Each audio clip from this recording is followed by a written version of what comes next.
How's it going, everybody? Welcome to Top 16 of the World Championship Challenge hosted by Zelda VGC. I'm Eric, once again, accompanied by Lou. What is up, everybody? And we got a top 16 hype match coming your way. Yeah, so we got Keyboredom versus Shao. Keyboredom, a player that we previously featured, rocking this X-Ray Nihiligo team. And then we have Shao here with a interesting build of Rayogre utilizing Mimikyu and Gothitelle. I love to see Gothitelle. It's one of my favorite Pokemon just because I love, playing defensively with that Shadow tag. So I'm happy to see it get some usage here as we're seeing a straight lead of Goth Ogre into opposing Rayquaza Incineroar. This is probably a fantastic lead to add because, he's able to just, double protect, stall out the Incineroar's fake out pressure here. And then no matter what the Incineroar does, I don't think it can live, a Kyogre water spout. Maybe in the with air lockup, it might have a chance, depending on the spread. But being able to, trap this Incineroar, eliminate this Incineroar, frees up the Gothitelle to just do so much more work.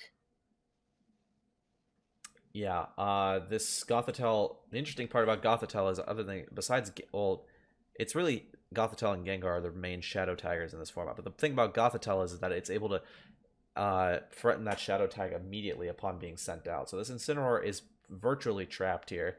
Rayquaza can sort of mitigate the damage here by, using its airlock ability to stop the effects of rain, but I don't know. And also, it can hit into Kyogre too to potentially mitigate the damage of Water Spout. We're going to see a double protect come out on this turn one, potentially to scout for the fake out, as Keyboredom's not going to go for fake out on turn one. He's actually just going to go for the U-turn into Gothitelle, potentially risking his Incineroar just to go down immediately. That's kind of interesting as well to think about what the ad has in the back to also deal with this Rayquaza, because he's going to be using his Kyogre to get rid of the Incineroar here, right? So you have to ask, he probably has his own Rayquaza, right? What does that leave him with? Incineroar? Does it leave him with Mimikyu? Mimikyu is probably his best, Rayquaza answer on the team. So maybe on this turn, he's going to try to switch Goth into the Mimikyu while he gets rid of the Incineroar. Instead, just going for the Helping Hands play and Ice Beam, deciding instead to try to get rid of the Rayquaza, valuing the Rayquaza as a target a lot more than he did the. They're probably expecting that Helping Hand Ice Beam to KO in, especially after the defense drops. But super bulky Assault Vest Array, proving why it's so popular. Being able to live that, and now Xerneas in a position where it can get up that Geomancy. Yeah, that Ice Beam not picking up the KO is huge because that allows Rayquaza. It allows Rayquaza another turn to get another big hit off, especially since it hasn't had its attack stats lowered yet. And the Incineroar now is able to get off the U-turn since it wasn't targeted by the Kyogre, and since it was taking damage from Rayquaza anyway, if it went for Water Spout, it wouldn't have been nearly enough to KO the Incineroar. And interestingly, Gothitelle revealing Helping Hand here, so that's a we now know one of Gothitelle's many potential tech moves. Trick Room's likely going to be on this set. Now we've seen Helping Hand, and we've also seen Protect. So it'll be coming down to what this Gothitelle's last move here will be. But this Trick Room option from Xerneas is relatively free here, considering that Gothitelle. Well, wait, Crunch. I forgot about Crunch. I forgot about Crunch, and that looks like that's enough to knock out Gothitelle from there. I was about to say, if Dragon Ascent might not be able to do it, especially from that HP at -1, but Crunch, being a super effective hit, easily able to knock it out. But now Mimikyu comes in. You very rarely see Crunch on the Assault variant nowadays, so probably there was no way his Gothitelle was going to be under threat there. They're looking at his team. You have to ask the question. All right, he brought Mimikyu, Incineroar, Goth, Kyogre. What's the Xerneas answer? Yeah, I was about to ask the same thing. Like, where's the Xerneas answer here? I was thinking maybe he's got Roar on Rayquaza. He's got to have to go for the Sword Stance play with Mimikyu here. I think that Rayquaza switch probably wasn't ideal because as long as you deny the Sword Stance plus Disguise option from Mimikyu here, your Xerneas is probably free to sweep. Like, there's nothing really stopping Xerneas from sweeping as long as you broke the Disguise. But by switching Ray out, he gives him a chance to make a read by faking out the Xern and getting up that Sword Stance, which now gives him a chance to go for a Z move into that Xerneas. Yeah, the Z move, especially at +1, going to be doing a ton of damage, especially when it has the Fairy Aura boost on it. Let's see how much this does to Xerneas. It is actually able to pick up a clean knockout on a Xerneas, so Mimikyu with much less boosts is able to just completely demolish this fully boosted Xerneas. And now with That's why getting rid of that disguise was so huge, right? Like, even if you lose your Rayquaza there, it wouldn't really matter, would it? Because, I mean, Xerneas just Mimikyu, Kyogre, and Incineroar that are left, you know? yeah, But now he's maybe found a way back in this game as he still has his Incineroar in the back, doesn't he? Mimikyu can probably Shadow Sneak Rayquaza if it wants to get rid of it, while Kyogre can just deal with this Incineroar. And the ad maybe found a way back into this game. yeah, we were looking at a position where Xerneas could have easily just cleaned up the entire game on its own, but Mimikyu still having that disguise up and still having the ability to fire off a powerful attack into that Xerneas made that win condition just disappear in the blink of an eye. So even though Mimikyu's boost is gone, it's pretty much done its job already here. I'm curious to see what kind of ghost coverage this Mimikyu is going to have. I would maybe guess Shadow Sneak. He just Shadow Sneaked into the Ray, and Keyboredom taking advantage of that, being able to bring in Okay, his here he is Shadow Amoonguss, you Sneak. turn the Ray back out. Knowing in hindsight that Amoonguss was back there is probably optimal for the ad to go for Shadow Sneak and Ice Beam into Ray, knowing it can't protect. But now it's a little bit of a mind game on what he goes after, and that Ice Beam does go off into the Amoonguss, and Amoonguss gets the Spore off on Kyogre. That's a huge Spore there. Now, finding a way to try to deal with this Amoonguss got a lot more difficult as Mimikyu went for Protect there, probably anticipating, the Spore going into that slot instead. Yeah, this is a bit awkward for Shao here, is that this Amoonguss can easily switch out and get its health back. And,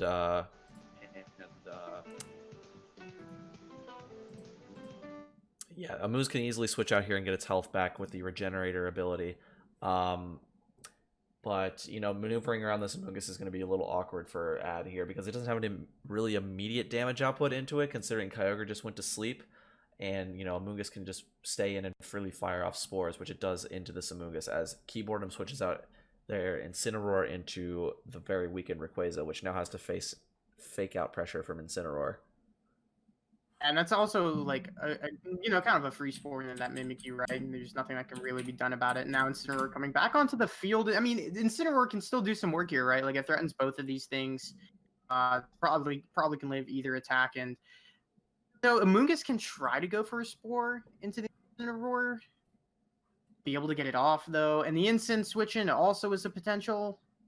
And I mean, if you're trying to look in this situation late game and trying to look for guaranteed pins. Though it's hard to like see an exact one. If anything, you want to deny the spore. Maybe that's what the ad's gonna go for. And yeah, that's what he does. He tries to Flare Blitz the Amoonguss, deny the spore. But that second Earth Power comes off, puts the Incineroar in KO range for second Earth Power. With -2 attack on this Mimic, Shadow Sneak into Ray probably still does get the KO, maybe, but even then, Ray could maybe still switch out depending on sleep turns. But Ray not switching at all, just straight for that Earth Power, picking up the KO, U-turn right back into him, and Gad, couldn't find the Amoonguss answers here. It was a game that kind of swayed in his position, but when there's an Amoonguss, there's a way. Yeah, even though things look kind of rough for Keyboredom there with the Xerneas going down to Mimikyu Z move, Amoonguss able to come through in the end with the spore pressure, and even though Keyboredom's team was heavily damaged at this point, he was able to use that Amoonguss to get his positions where he needed them to be in order to make his Ray still very effective at even the lowest amount of health. But getting into game 2 here, I'm curious as to see how Shao will adjust for this matchup. Something tells me Gothitel's probably not going to be a option here for Shao. At least if he does bring it, he might play it a lot differently than last game. I think he might opt to go for the Rayquaza just because without having Rayquaza, his Amoonguss answers were severely lacking, right? Like that game looked like it was practically locked up in his favor until he realized, wait, I have to damage this Amoonguss. Really is, you got Flare Blitz, you got Ice Beam, but there are two ways to hit Amoonguss are super effective, but we saw Amoonguss not care. We saw Amoonguss still put in some work anyways. I mean, of course, it took some great, switch defensive switches by Keyboredom to get around that. As I said previously, when there's an Amoonguss, there's a way. What you really want to do to try to beat mons like Amoonguss is Oko it. A Rayquaza there. That's what that can do it for you. And considering that Goth didn't do too much last game, I mean, it's a good lead option, right? Beyond being a good lead option, just for trying to trap something and eliminate it, I just don't think it offers too much. Yeah. I think like you said, Goth is it's a reasonable Pokemon to bring to this matchup. However, I think Ray is a necessary Pokemon to bring here, as we're going to see it in the lead here as a means of dealing with that Amoonguss. As from Keyboredom side, we're going to see the Incineroar Rayquaza lead off here. So Keyboredom threatening some fake out pressure. Mimikyu, it's threatened decently here, but Let's Snuggle Forever, though. Yeah, I'm not sure about Calix, but I think it might. There's no way it can kill Rayquaza at -1, right? Rayquaza is super bulky. Yeah, Mega I know Ray. it's like a super powerful. Well, then again, if this Rayquaza is built similarly, most Assault Vest Rayquazas are minus defense natures, so we have that to think about.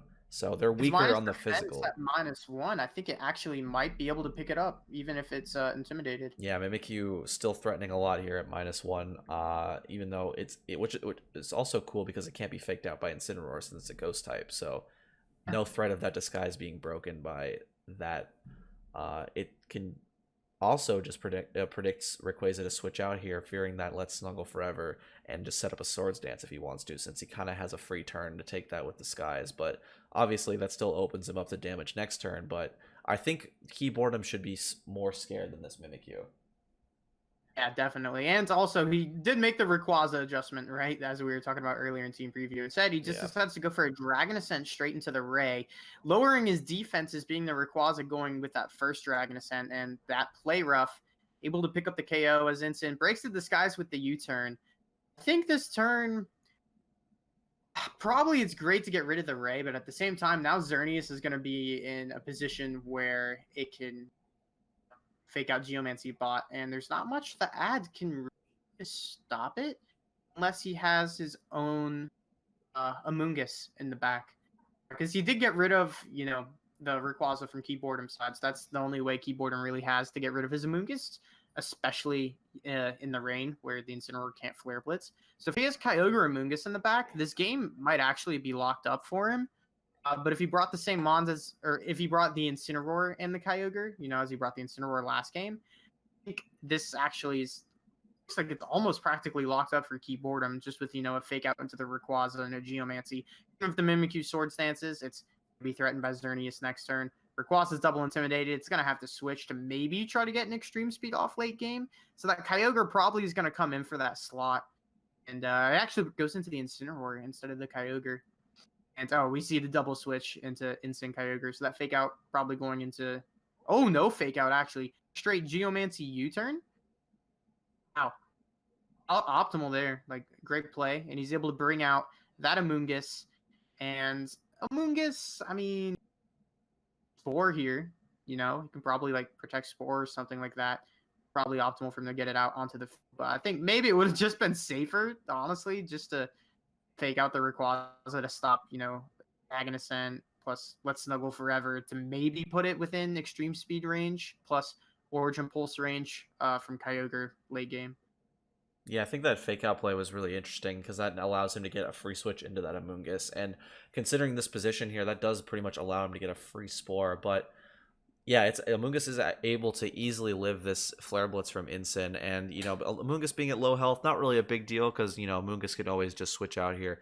And considering the position here, we've mentioned on other occasions how Shao's team just does not have good Xerneas switch-ins, and I think that's going to be a big deal going into the late game, especially now that you've lost fake out pressure and now that your Mimikyu's disguise is broken.